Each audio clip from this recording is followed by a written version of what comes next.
es la pasión que arde en mi corazón.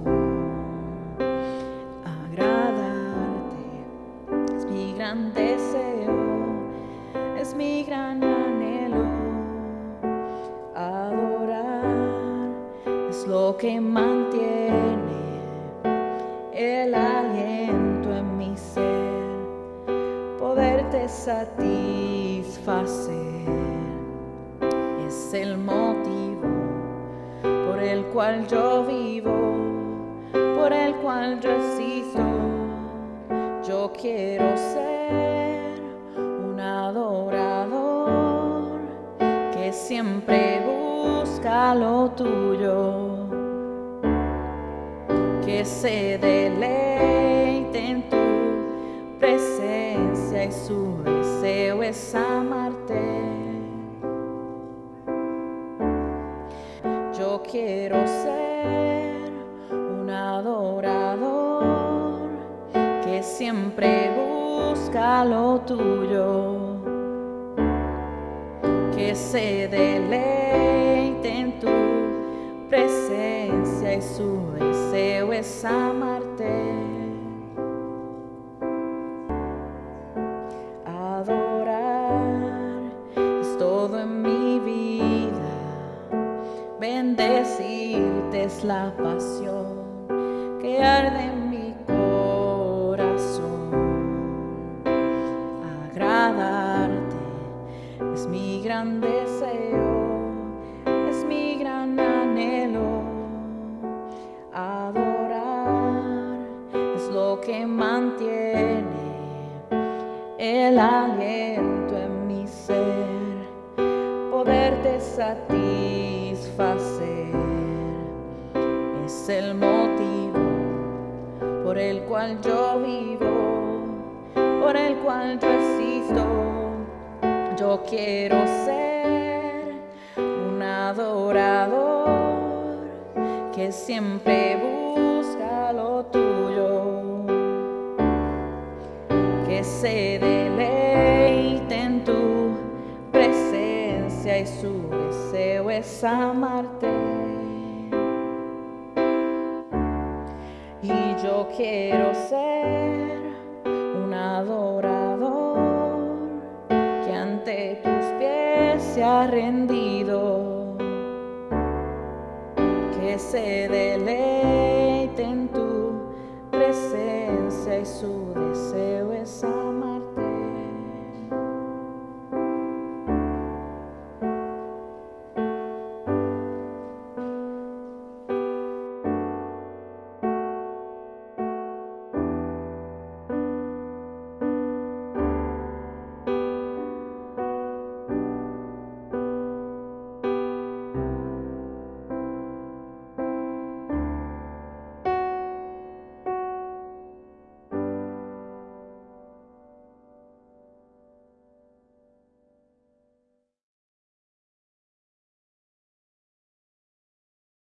El libro de Éxodo. En el primer relato exploramos los capítulos 1 al 18, que nos cuentan la historia fundacional de cómo Dios rescató a los esclavos israelitas, confrontando y derrotando a Faraón, y proveyendo una salida de escape a través de la sangre del Cordero Pascual. Dios, luego, liberó a su pueblo llevándolos a través de las aguas del mar y hacia el desierto, donde sorprendentemente ellos refunfuñaron y se quejaron. La segunda mitad del libro de Éxodo abre con Moisés guiando a Israel al pie del monte Sinaí, en donde Dios invita a la nación de Israel a entrar en una relación de pacto con Él. Aquí llegamos a otro momento clave en la narrativa bíblica, porque está retomando y desarrollando la promesa de Dios a Abraham. Recuerda, en el libro de Génesis Dios prometió que a través de la familia de Abraham, de alguna manera, Él restauraría su bendición a todas las naciones. Y aquí aprendemos más. Dios dice que Israel obedece los términos del pacto. Ellos estarán tan moldeados por las leyes, enseñanzas y justicia de Dios que se convertirán en un reino de sacerdotes. Ellos se convertirán en los representantes de Dios y le mostrarán a todas las naciones cómo en verdad es Dios. El pueblo de Israel aceptó la oferta con emoción. La presencia de Dios se muestra en la cima del monte Sinaí en forma de nubes, rayos y truenos. Moisés sube como su representante y Dios empieza con los términos básicos del pacto, los famosos 10 mandamientos. Estos son como los términos básicos del acuerdo sobre cómo los israelitas y Dios se relacionarán entre ellos.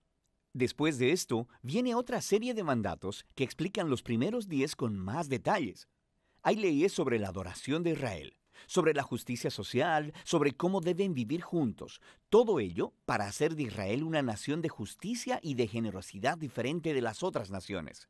Moisés escribe todas estas leyes y las trae al pueblo, quien, de nuevo, aceptó gozosamente entrar en este pacto con Dios. Una vez que lo hacen, Dios lleva la relación al siguiente paso. Él le dice a Moisés que quiere que su santa, divina y buena presencia venga y more en medio de Israel, lo cual desarrolla otro aspecto de las promesas del pacto de Dios. Recuerda, después de la rebelión de la humanidad en el Edén, perdieron el acceso a la presencia de Dios. Pero ahora, a través de la familia de Abraham, la presencia de Dios se hace de nuevo accesible a través de esta relación de pacto, primero con Israel y después de alguna manera con todas las naciones.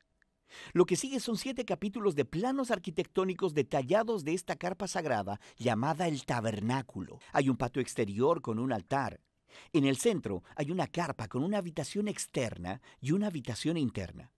Dentro de la habitación interna, que es llamada el lugar santísimo, hay una caja de oro llamada el Arca del Pacto. Hay esculturas de criaturas angelicales sobre ella. Ese es el centro de la presencia de Dios. Hay muchos detalles en esos capítulos. Es importante saber que cada pieza tiene un valor simbólico. Todas las flores, los ángeles, el oro y las joyas son un eco del jardín del Edén, el lugar donde Dios y los humanos vivieron juntos en intimidad. El tabernáculo es como un Edén portátil, por así decirlo. Es el lugar donde Dios e Israel pueden vivir juntos en paz, por lo menos en teoría, porque justo aquí algo se pone muy mal. Israel rompe el pacto. Mientras Moisés está en la cima de la montaña, recibiendo los planos para el tabernáculo, abajo en el campamento, los israelitas están perdiendo la paciencia. Ellos le piden a Aarón, el hermano de Moisés, que haga para ellos un ídolo en forma de becerro de oro para poder adorarlo como el Dios que los salvó de la esclavitud en Egipto. La presencia de Dios está justo ahí, en la cima de la montaña. Ellos pueden verla, pero están ahí abajo, rompiendo los 2 primeros mandamientos del pacto que acaban de acordar. No tener otros dioses y no hacerse ídolos. Lo que sigue es muy importante. Dios sabe lo que está pasando allá abajo. Primero invita a Moisés a compartir su propio enojo y dolor. Le dice a Moisés lo que quiere hacer: eliminar a Israel. Pero Moisés intercede apelando al carácter de Dios. Él dice, primero que nada, destruir a Israel significaría retractarte de tus promesas, del pacto con Abraham. Y luego Moisés apela a la reputación de Dios entre las naciones. ¿Qué pensarán si ven que destruyes a tu propio pueblo? Dios acepta la intercesión de Moisés y desiste, aunque sí aplica juicio sobre aquellos que instigaron a la idolatría. Él perdona a la nación completa y promete renovar su pacto. Es en este punto de la historia que Dios, por primera vez, le describe a Moisés su propio carácter. Él dice, el Señor es compasivo y clemente, lento para la ira y grande en su fidelidad al pacto. Él perdona el pecado, pero no tendrá por inocente al culpable. Tenemos esta tensión. Dios es grande en misericordia, pero también, si dice ser bueno, debe lidiar con el mal. Sobre todo, Dios es fiel a sus promesas, aunque esto signifique que sabe que se está comprometiendo con un pueblo que le es completamente infiel. Después de renovar el pacto con Israel, Dios manda a Moisés a construir el tabernáculo. Una vez más, tenemos 5 largos capítulos describiendo en detalle la construcción del tabernáculo. Todo se une en el capítulo final, cuando el tabernáculo es terminado. La divina y gloriosa presencia de Dios viene y se posa sobre la carpa, y nuestras esperanzas son altas. Moisés se dirige hacia la carpa para entrar y no puede hacerlo. En realidad, no puede entrar, y es así como termina el libro. Es realmente sorprendente, pero no tanto si te pones a pensar. Ahora puedes ver hasta qué punto el pecado de Israel ha dañado su relación con Dios en más formas de las que imaginamos. El libro empezó, recuerda, con la amenaza malvada de Faraón e Israel amenazando la promesa del pacto de Dios. Pero ahora, Al final del libro, Israel se ha convertido en su propio peor enemigo. Es su pecado quien está amenazando el futuro del pacto. Así que la pregunta al final del libro es, ¿cómo va Dios a reconciliar este conflicto entre la santidad y la bondad de su presencia con la corrupción pecaminosa del pueblo de su pacto? La solución de este problema es el tema del próximo libro. Por ahora, ese es el libro de Éxodo. Dios les bendiga, hermanos, en esta tarde.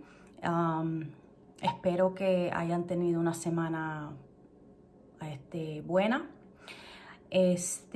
Vamos a estar entrando a la segunda parte del estudio de Éxodos. Como ya primero la semana pasada, la pastora dio la primera parte de Éxodos 1 al 18, creo que era. Y en esa parte vimos y conocimos a Moisés. Ahora en esta parte, la segunda parte, vamos a entrar un poquito más en lo que Moisés hizo, cómo Dios lo usó, etcétera, etcétera. Tengan un poquito paciencia conmigo, especialmente con lo del español, ya tú sabes. Anyways, vamos a estar entrando Éxodos y cubriendo los capítulos del 19 al 40. Son muchos capítulos, pero vamos a hacer como un pequeño summary y ojalá pueda cubrir todo lo que tenga que cubrir. Ok, como les dije, la primera parte de Éxodos, cuando conocimos a Moisés, conocimos en la forma en que cómo nació, cómo creció, cómo él huyó de Egipto a un punto y cómo Dios lo trajo de nuevo a Egipto. Entonces también cómo Dios lo usó para sacar al pueblo de Israel de Egipto y cómo Dios lo libró al pueblo de Egipto de la mano de Faraón. ¿Okay? Ya vamos... Bueno, primero quiero hacerle unas preguntas para que reflexionen un poco y si quieren pues las pueden anotar y coger notas o lo que sea. Lo bueno de un video es que uno puede dar para atrás y para adelante si se perdió algo, se le olvidó de algo o algo así. Entonces la primera pregunta que le quiero hacer es: ¿cómo podría el pueblo de Israel cuestionar a Dios y quejarse de su circunstancia? Esa es la primera pregunta. La segunda es: ¿no acaban de presenciar el mayor milagro de la historia? Y la tercera es: ¿no han entendido todavía lo que Dios había hecho por ellos? O sea, el pueblo de Israel no ha entendido todo lo que Dios ha hecho por ellos, todo lo que vieron, todo lo que pasaron y experimentado, básicamente ahí frente a frente. Si tan solo recordamos quién es Dios y lo que ha hecho por nosotros, obedeceríamos rápidamente su palabra o no. ¿Okay? Vimos en los capítulos anteriores los milagros y la provisión que Dios le dio al pueblo de Israel. Dios dividió el mar en dos y ellos caminaron en seco. Eso para mí sería un gran milagro de yo ver, pues yo siempre cojo mis vacaciones, cruceros, yo estoy en el medio del mar y de yo imaginarme que Dios de momento divide el mar de lo profundo de lo que es y que podemos caminar en seco. ¿Sabes? Cuando uno va a la playa, la arena, cuando tú estás un poquito más lejos del agua, estás completamente seca, pero ya cuando estás entrando al agua, como se pone mojada. Pero dice que ellos caminaron en seco. Okay. Pudieron tomar agua de una roca, ellos comieron maná y coronices del cielo, no sé si lo dije bien, y ganaron una batalla entre los amalecitas, si así se dice. Yo no sé, en verdad, yo no sé qué más querían ellos. Yo no sé si ellos querían que Dios bajara del cielo en ese momento y se revelara cara a cara con ellos también. Y le digan, que ellos tienen que hacer. Pero en verdad yo ni creo que ellos they would pay attention basically, porque o ellos no estuvieran un poco satisfechos por eso tampoco que Dios bajara del cielo frente a ellos. Esa gente son medios cabeciduros o yo no sé qué, pero yo no creo que nada ni nadie le podían cambiar su actitud. Si Dios no lo pudo hacer en ese tiempo. Pero a la misma vez también nosotros somos y actuamos como ellos. Porque cuando Dios nos habla a nosotros o nos sana o nos bendice, quizás lloremos de emoción en ese momento, pero seguimos iguales en nuestras propias actitudes y creencias. Pero algo que quisiera decirte es que aunque ellos sean el pueblo escogido, a nosotros nos cuesta pelear la buena batalla y seguir caminando hacia la tierra prometida. All right? So vamos a entrar en el capítulo 19, que vemos en ese capítulo que el pueblo de Israel llegó al monte Sinaí. Y ahí fue en donde Dios comienza a transformar al pueblo de esclavos a su tesoro especial. Entonces los israelitas comenzaron a acampar durante un año ahí abajo de la montaña, y durante ese tiempo Dios comienza a organizar la nación en las 12 tribus que van a ser gobernadas por un nuevo conjunto de cientos de leyes. Entonces cada ley se basa en una breve colección de leyes conocidas como los 10 mandamientos. El pacto de Sinaí fue anclado en los 10 mandamientos, porque fue ahí en donde Dios revela las instrucciones para llevar una vida de santidad. En Mateo 5 podemos ver cómo Jesús expanda estas instrucciones en el Sermón del Monte. Después que Dios le dio la ley a Israel, el capítulo 24 describe cómo Moisés dirigió a la nación en una ceremonia solemne y sagrada, uniendo a Dios con la nación. Dice que Moisés roció sangre de sacrificio sobre el altar que representaba a Dios. Luego él leyó el libro del pacto a la gente y también le roció sangre. Moisés llamó a esta sangre la sangre del pacto, porque la ceremonia era un símbolo del tipo de pacto que Dios había hecho con Abraham en Génesis capítulo 15.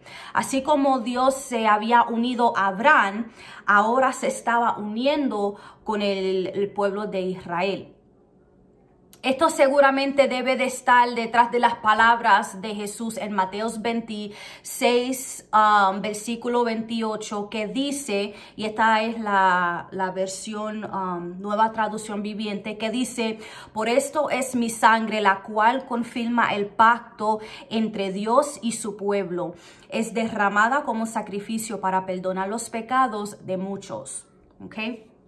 Ahora que ya Dios se unió con Israel, en el capítulo 25, versículo 8 y 9, dice que haz que los israelitas me construyan un santuario para que yo habite en medio de ellos. Deberán construir el tabernáculo y su mobiliario exactamente según el modelo que te mostraré. Esto es Dios diciéndole a Moisés y dándole las instrucciones. Entonces, eso, entre los capítulos 25 al 31, el Dios le da las instrucciones en detalles para construir el tabernáculo a Moisés. Ahora, el tabernáculo terrenal fue construido según la especificaciones de Dios, era una copia del tabernáculo celestial. El libro de Apocalipsis menciona un altar holocausto, un altar de insensatez, un trono, ancianos, sacerdotes, lámparas o antorchas, un mar y querubines y seres vivientes, todos los cuales que son paralelos al mobiliario principal del tabernáculo terrenal. El propósito del tabernáculo fue claro desde el principio. No era como nuestras iglesias ahora o los estadios o las arenas donde grandes grupos se reúnen para diversos propósitos. Quizás ya no ahora como antes por las circunstancias de la pandemia, lamentablemente, pero you guys get the point. El tabernáculo era la manera en que Dios podría vivir en medio de su pueblo. La gloria de su presencia, que había protección y consuelo, ahora residiría en el centro del campamento israelita. La palabra tabernáculo significa en sí misma morada. Or in inglés is the dwelling place, porque God dwelled among them. God dwells among us. So, nosotros somos un tabernáculo. En los capítulos 32 al 34 vemos la desobediencia en total del pueblo de Israel. Aunque Dios ya dio las instrucciones para el tabernáculo, todavía no, en este tiempo todavía no se construyó. Mientras Moisés estaba en el monte Sinai recibiendo la ley de Dios y estando en su presencia, los israelitas se apartaron descarada y rápidamente del mismo Dios que lo había librado de su vida de esclavitud y miseria en Egipto. Por su impaciencia, los israelitas que estaban tan impacientes, porque acuérdase que Moisés todavía en este tiempo todavía estaba en el monte con Dios. Aunque Dios ya sabía lo que ellos estaban haciendo, pero ellos le pidieron a Aarón que les construyera un becerro de oro. A lo que Dios estaba tratando de construir una nación a su imagen y semejanza, los israelitas estaban construyendo a un Dios en su propia imagen y semejanza. Recordamos que la imagen de Dios es basada en sus characteristics, como el amor infinito de Dios, la misericordia, su gracia, su compasión. Él es lento para enojarse y todo lo demás. Ahora, imagínate en un Dios, un falso Dios en nuestra imagen, que somos malos para confiar, quizás los corazones duros, condenamos a medio mundo, tenemos falta de amor, etcétera, etcétera.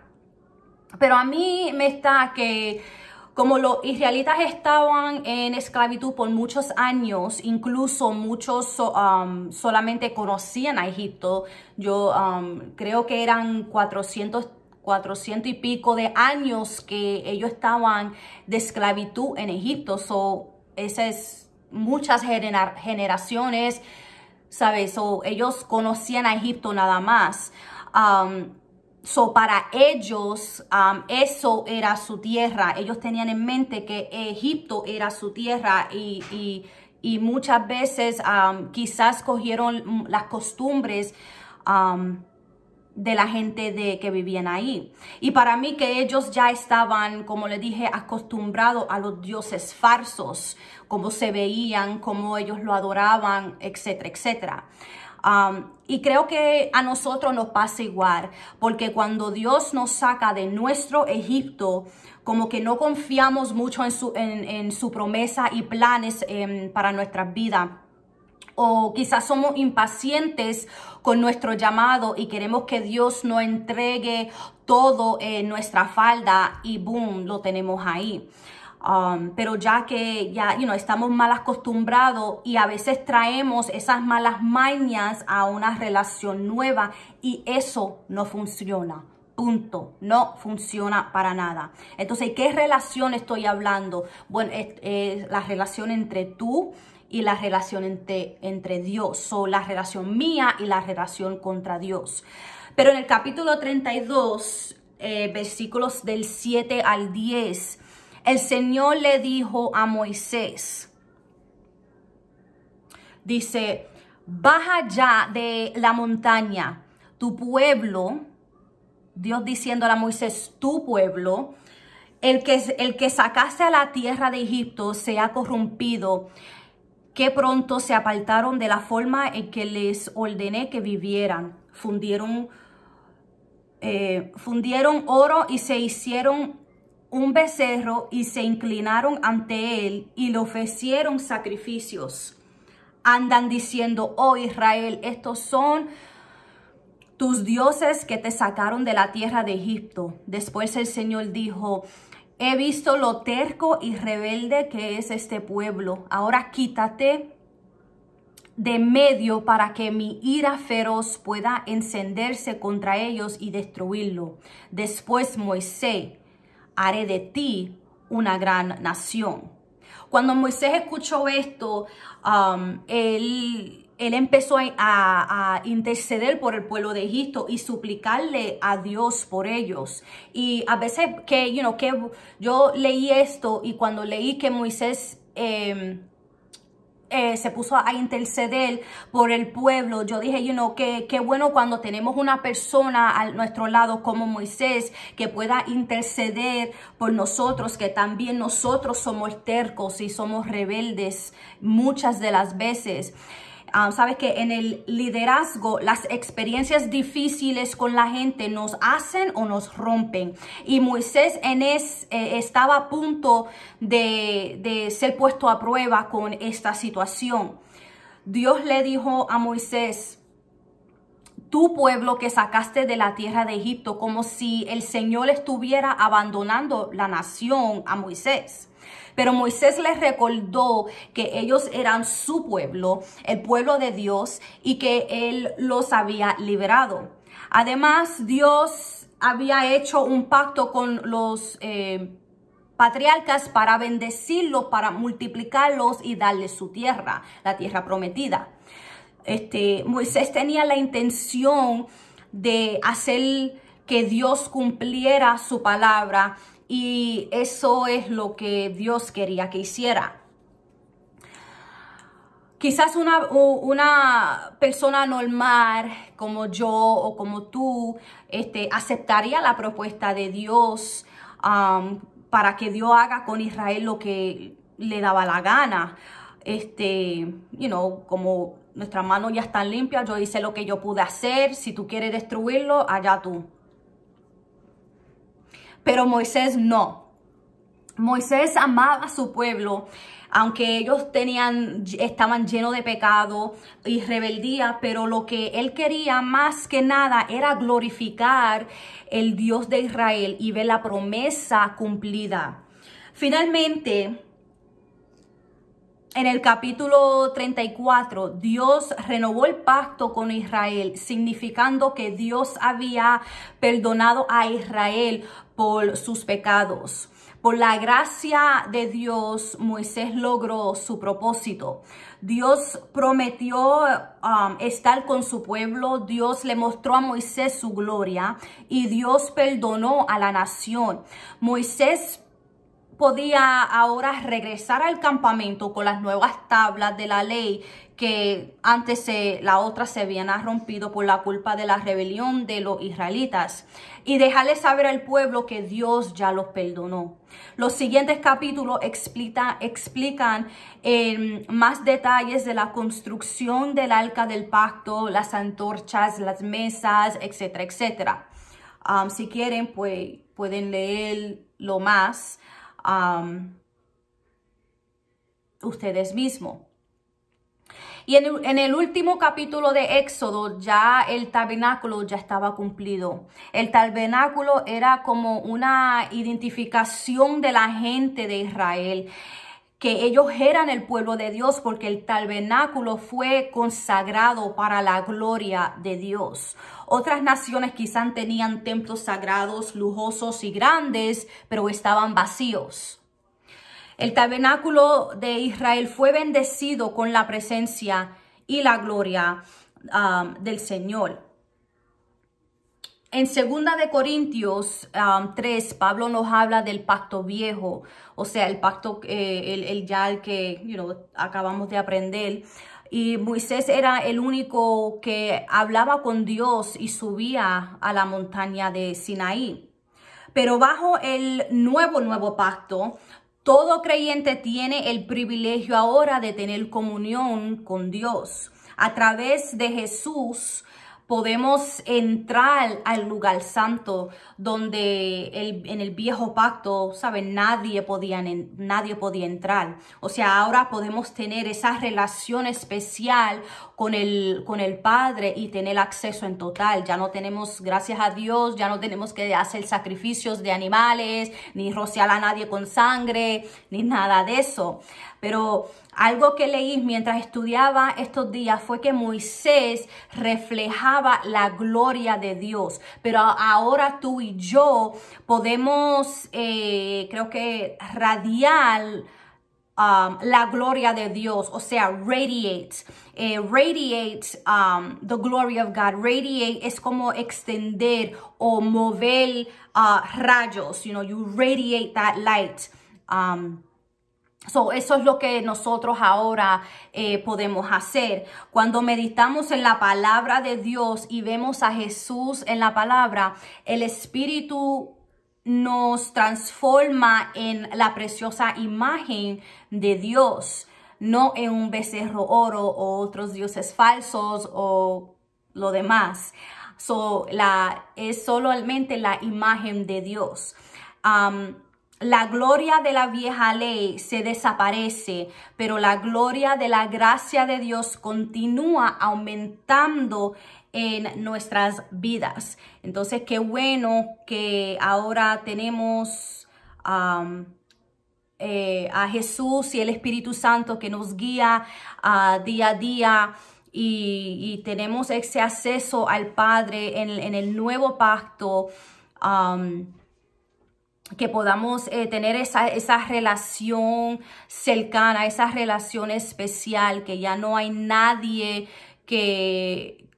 otra persona que tenga que hacer sacrificios por nosotros o presentarnos en sacrificios por nosotros, porque nosotros los podemos hacer y tenemos a Jesús que Él hizo eso por nosotros.